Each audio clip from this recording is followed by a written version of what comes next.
Another issue po, okay lang.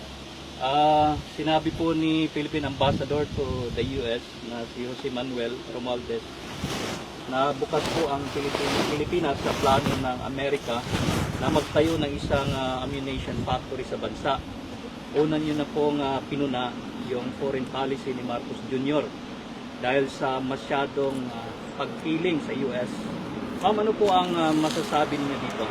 Makakabuti po ba ito sa bansa natin, plano ng Amerika na magtayo ng isang ammunition factory sa Pilipinas? Ang nakalagay sa ating saligang batas, no, na meron tayong dapat independent foreign policy.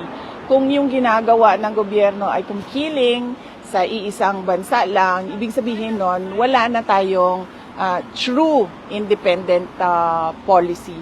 So, dapat hindi lang ako yung kumukontra, lahat tayo mga Pilipino kumukontra sa plano na ito. Dahil ang ating mga galaw ay dapat for the interest of our country, hindi para sa interest ng ibang mga bansa. Hindi lang Amerikano, kahit anong bansa yan.